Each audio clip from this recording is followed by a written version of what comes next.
Hello, Jupitines! Happy Saturday evening from New York time zone. I don't know what time zone you're in, but nonetheless, we have a beautiful conversation tonight, or I have a beautiful conversation for you tonight since I'm going to be doing the talking.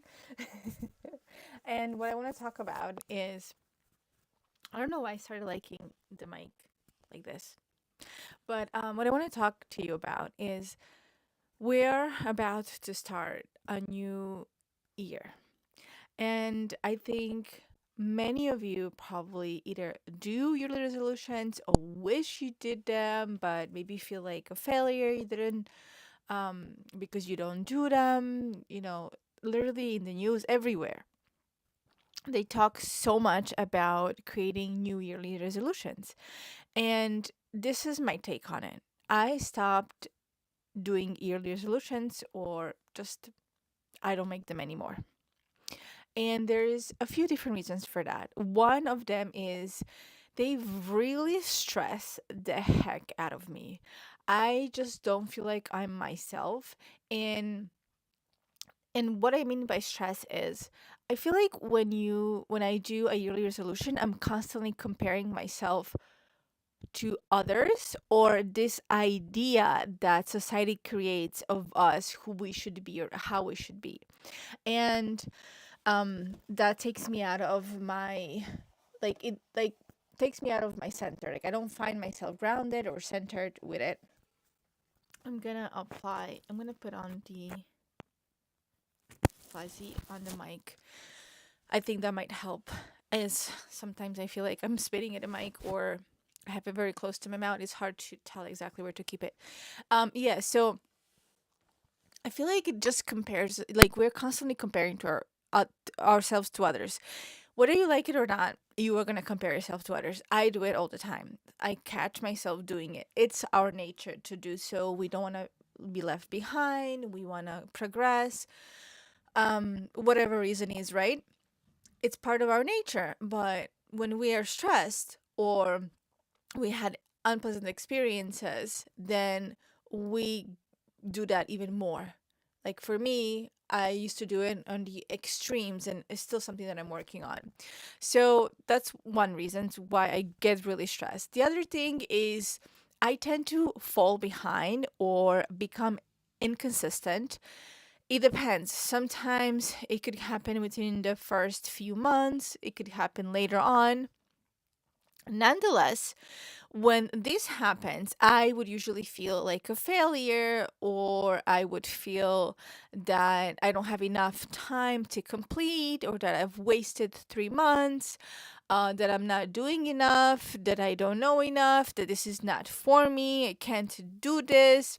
And um, because of that, I feel like it creates a very unhealthy relationship with my goals and who I want to become in this world.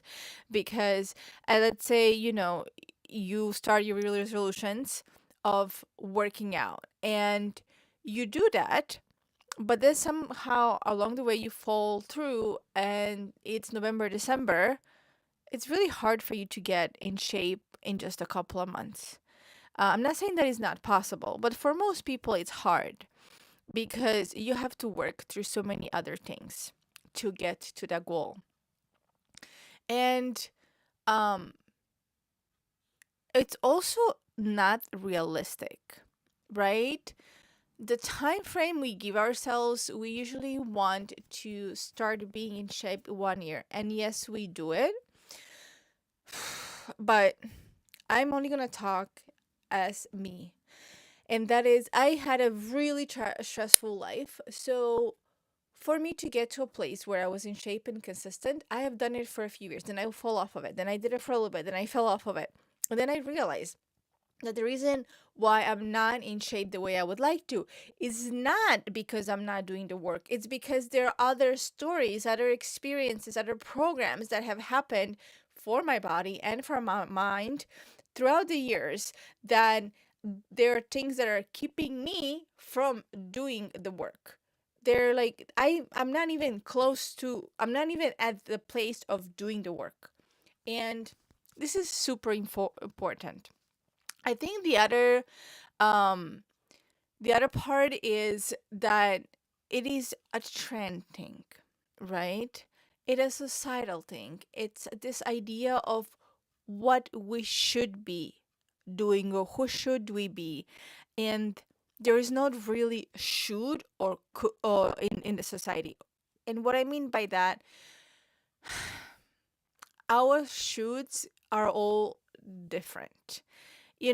Some people, it's good for them to wake up at 7 a.m. every morning. Other people, they don't function very well at that. They need to wake up at 5. And other people, 9 or 10 a.m. is better. And then they work better at night or like late afternoon.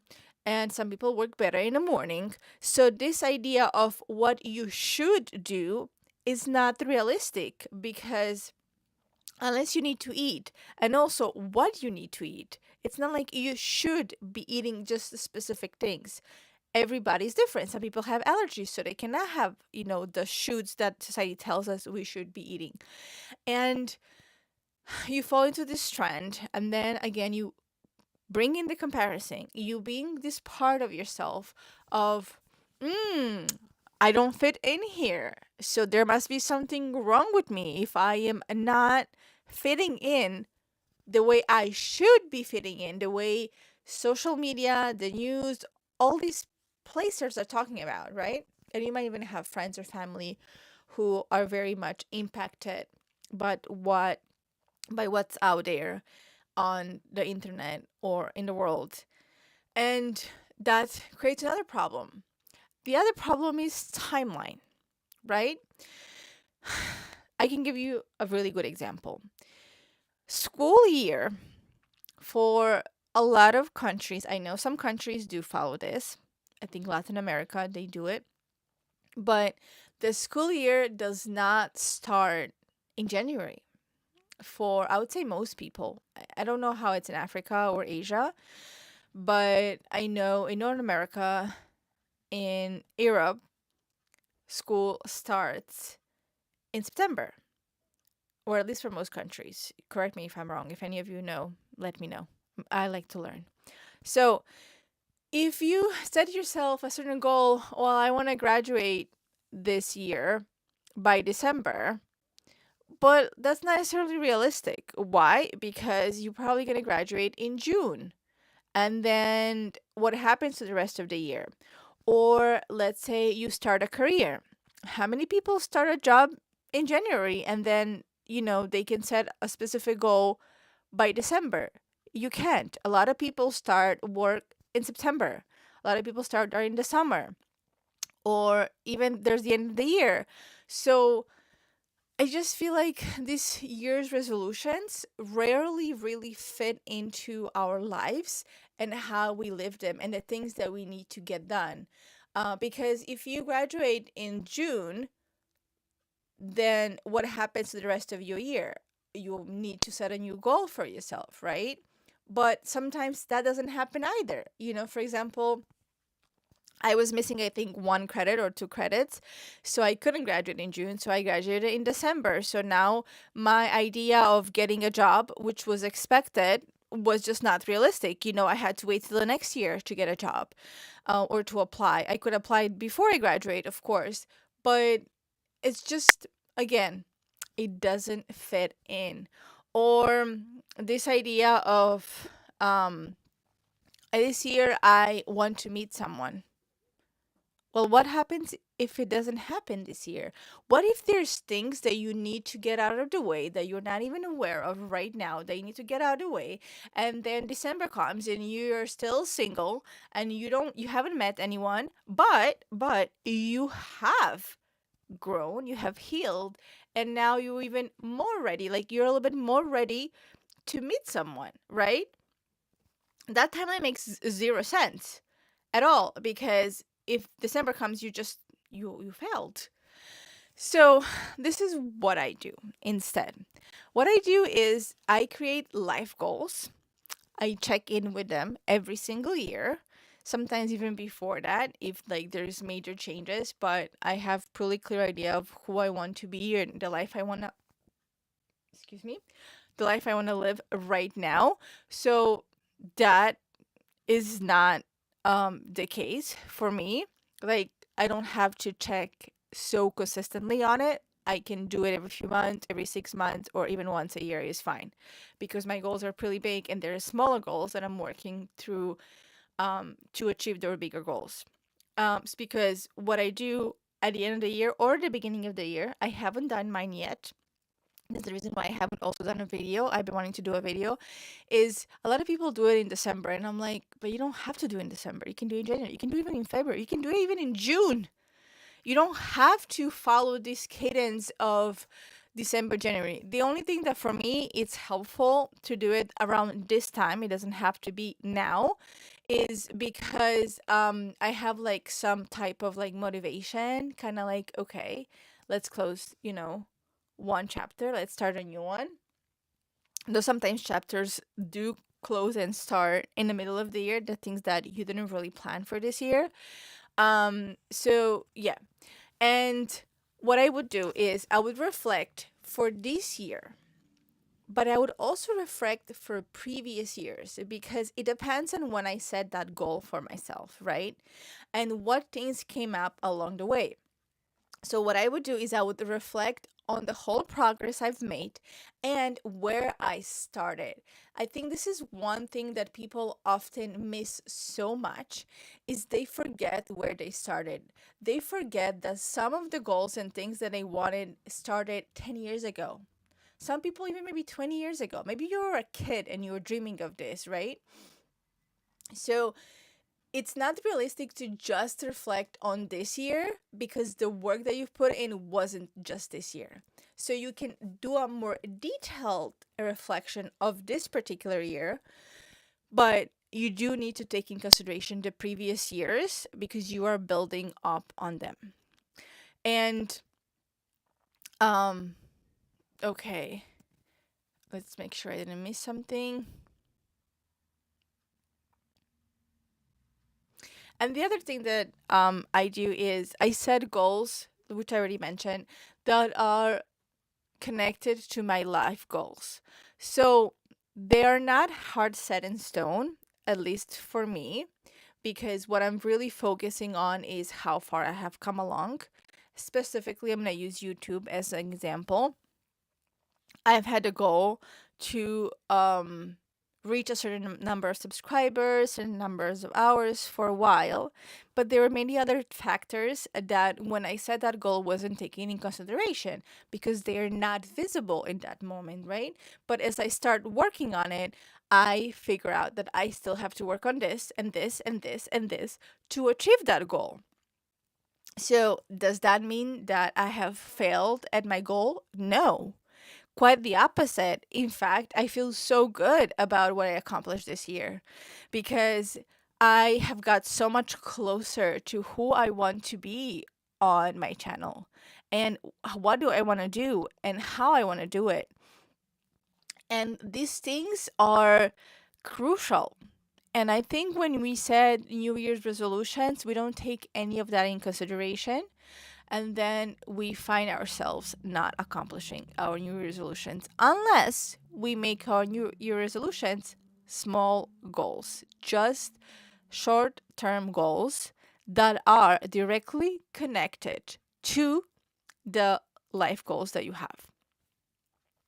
And then the other thing that's also important is to set priorities. What do I mean by this? So, when I set goals or the life that I want to live, I have very clear what's the most important to me, right? One is health. Second is family, the family that I'm actually building with my husband. Then extended family, or actually career would be before my extended family, unless my extended family really needs me urgently. Career is third, and then my extended family, and then it goes on from there, right? But I have the top priorities very, very clear.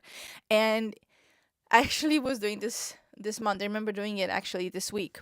So something came up, and I was evaluating where I am, um and this issue was like taking so much of my energy. I don't want to like share exactly what it was, but it was taking so much of my energy and worry that at some point I was like, wait a minute, where are my priorities? I would like to have this resolved. I would like to get this done, but where are my priorities right now? Oh, wait, my health and well being is my priority. And then it's my relationship, both with myself and my husband. So then I was like, you know what? I don't have to worry about that right now. This can wait. This is not on my priority list. And that means it's out of my control at the moment. So I put it down and I was like, okay, I'm going to address this at a later date when that actually becomes a priority. It's not something urgent, right? It's a different story. If it's something urgent, that's completely different. And then another thing that I do is I write my goals in like I like to write them by hand. And I also like to have them handy. So what does that mean? That means I have my goals written in more than one place. So I write them by hand because writing by hand, there is like an actual embodiment of what you write. You like it's I don't know how to explain this, but the fact that it's our natural way of writing, where text like here you actually create a whole symbol, right? Every time you write you create a whole symbol. Well, when you press something with your keyboard, the symbol is already there, like you're not energetically creating anything, you're just pressing things. That's the way I like to think of it, because that's the most simple way I can explain it, and I believe in that. So I try to write things by hand and then also to have them digitally so I can read them anytime. There are times where sometimes I'm just like, okay, I just want to reconnect again to my goals to create a better vision for myself. And the other thing that, plus a vision board, I already have a vision board for my life currently. And I have accomplished some things on there, but my vision board is quite detailed. So there's a lot more to accomplish. And and this one I actually did a few months ago because I've been wanting to do a yearly vision board, but I struggle with it too much because I'm very detailed and then I get caught in the details. So what I've been doing is just I've been setting the goals, writing them, right, typing them, and then having my main vision board. But lately, I realized that it's a good idea to have multiple vision boards. So I started having a vision board for myself for like finances, a vision board for my relationship. And those vision boards are directly connected to my life vision board. They are not necessarily, they're not adding anything outside of already I set my goal for. What is just helping to do is just give me a little bit more details of how that looks like. Because in a live vision board, it will get way too busy and then I will just get lost in the details, and that's not the purpose of it, right? That defeats the purpose. So, yes, so that's another thing. And then, oh yeah, so while I'm doing all of these things, because I don't update my life vision board that often, I do it like once a year most of the time, I would actually update my life's vision board. And the way I update it is um, and this is like a video that I think would be nice for me to actually make a video on it rather than just do a live. Um, but yeah, I would just update my vision board with the things that I have accomplished. And sometimes I add new things to it, if it's something I accomplished. And sometimes I don't. It depends on what it is. And yeah. And the bonus that I had was for you to actually add a vision board, but I already said that. And yeah, so the other thing that I can also tell you is, which is what I do in my life, is I like to learn about what other people do, but I don't like to do it too much. Like I get to a point, like I read, I understand, and then I'm like, okay, what is the right thing for me? What would work for me? And I go and I do that. I don't stress too much about, oh, what's out there. Like for this live video that I'm doing right now, I did not research anything at all. I just wrote down the things that I do, and it's possible that I have also like missed something or forgot something. But I just literally wrote down how I feel, how I reflect on why I stopped doing why I stopped doing the yearly resolutions, and what do I do instead? And how is that helping me? Yes, that has helped me tremendously. Like, I'm not as stressed when the year comes around, like it's ending, and I don't stress when a new year is coming up.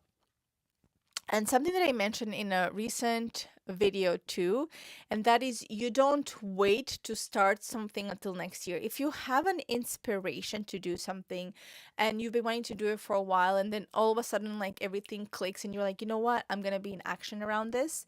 If you have that inspiration, just get in action around it.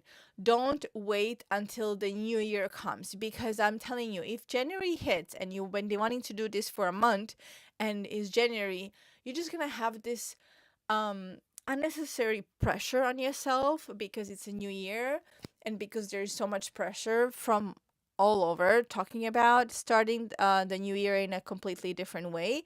But that habit gets created way before the new year comes, or that action, that project starts way before the new year comes. So why would you wait to some perfect moment of some idea when for you a timeline is very different?